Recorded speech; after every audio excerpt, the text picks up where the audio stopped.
Bonjour à toutes et à tous, ravi de vous retrouver pour cette édition de la mi-journée. Nous avons appris hier le nouveau projet du Puy du Fou. Le parc multi-récompensé développe son activité et devient une compagnie ferroviaire. À terme, 30 voyageurs par semaine pourront participer au Grand Tour, un Tour de France de 6 jours avec des escales et des spectacles, 4000 km de la Vendée à la Côte d'Azur en passant par Paris. Comptez 4 900 € par voyageur pour embarquer à partir de l'été 2023.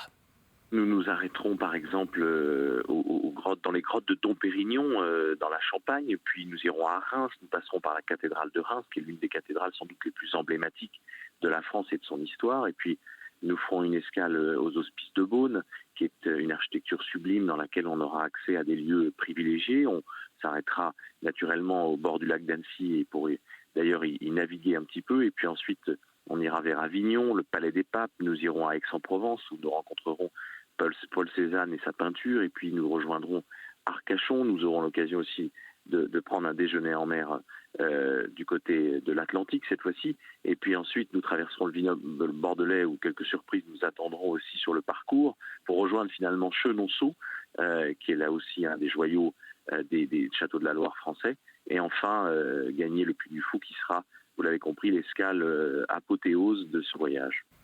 Dans le reste de l'actualité, les élus vendéens ont obtenu 2 promesses du ministère des Solidarités et de la Santé. La première, maintenir les 7 services d'urgence répartis sur le territoire vendéen. Le ministère s'engage aussi à mettre en place dans le territoire l'expérimentation nommée Centre de soins non programmés.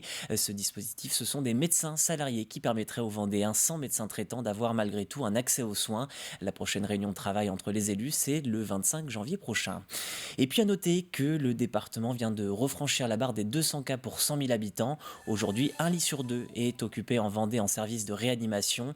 Un taux de positivité inférieur à celui de la région puisqu'il s'établit à 5,40% contre 5,30% chez nous. En revanche, ce taux de positivité est bien supérieur à celui du territoire national, 4,70%. Cette semaine débute la 37e campagne des Restos du Cœur. En Vendée, 12 centres sont missionnés pour aider les plus de 12 500 bénéficiaires. Au total, plus de 1 million de personnes ont été recensées et aidées en France l'an dernier. Une aide qui n'est pas seulement alimentaire. On discute de leurs problématiques. Il n'y a pas que l'aide alimentaire. Énormément de personnes accueillies ont besoin de ce que l'on appelle, nous, l'aide à la personne, c'est-à-dire l'écoute. C'est les aider à les accompagner dans le soutien à la recherche d'emploi, dans le microcrédit. Ça peut être dans la culture aussi, pour aborder les problèmes de cinéma, de livres, voilà. Là où nous sommes en ce moment, on voit qu'on fait aussi de la distribution de vêtements. Voilà. Énormément d'actions sont menées dans les centres d'activité sur l'aide à la personne et pas que sur l'aide alimentaire. Toujours dans le volet solidaire, la remise lundi du chèque de la Joséphine à la Ligue contre le cancer, la mobilisation de 17 352 femmes ainsi que la vente de produits dérivés ont permis à La Roche-sur-Yon, à la ville, de remettre un peu moins de 130 000 € à l'antenne vendéenne, un record, et ce, malgré une nouvelle édition délocalisée pour cause de Covid. Dans notre malheur, avec la crise sanitaire, le Covid a fait que l'édition de La Roche-sur-Yon ne pouvait plus se tenir effectivement depuis déjà l'année dernière, comme c'était le cas historiquement avec une ligne de départ sur la ville de La Roche, ce qui a incité la ville de La Roche-sur-Yon à délocaliser un petit peu entre guillemets cet événement, et donc la participation a été plus importante aussi, je pense, de ce fait-là. La Joséphine, pour la 7e édition là, a montré un très fort engouement, et on voit que d'année en année justement le nombre de participantes est croissant, et effectivement les femmes ont envie pour cette course-là de s'inscrire et de s'inscrire dans la lutte contre le cancer, d'où ce chèque. Vous le sentez approcher. Le réveillon de Noël, c'est dans pile un mois. Le temps passe vite et les premières festivités à l'approche de la veille de Noël sont sur le point d'avoir lieu. C'est le cas de la grande parade de Noël aux Herbiers. La 8e édition est prévue samedi 4 décembre. Annulée l'an dernier, l'effervescence est à son comble en coulisses. Depuis plusieurs mois maintenant, toute une équipe de bénévoles est à pied d'œuvre pour retrouver le public. Pierre Delicieux s'est glissé dans les ateliers. Des chars que l'on ne verra pas en entier. Ordre nous a été donné de ne pas dévoiler la surprise avant le défilé. Et il faut bien dire que cette équipe et leurs régisseurs se sont donnés pendant plusieurs mois. Les chars sont de plus en plus beaux, ouais. Donc on est assez contents de nous cette année. Ouais. On a appris tous ensemble là, avec les gars. En fait, on a créé l'événement. Au début, on a loué des chars. Et petit à petit, on a appris à en faire. Donc c'est venu tout seul, quoi. La grande parade de Noël, c'est aussi des costumes confectionnés pour l'occasion. Et ici, mieux vaut avoir de la place pour tout stocker. Il y en a au moins, je dirais 500 en tout. Et moi, je fais partie de l'équipe de couturières. On est 6 couturières et sur les ordres de Antonine, qui est la chef, qui choisit les modèles et tout, nous, après, on les confectionne à la maison, chez soi, ou ici, ou ensemble. Alors, on a confectionné ces espèces de serre-têtes, c'est nous qui avons fait ça.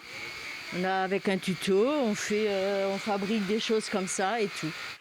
La grande parade, c'est d'abord plus de 200 bénévoles, dont une bonne équipe de retraités, très souvent issus de métiers manuels, et on le comprend.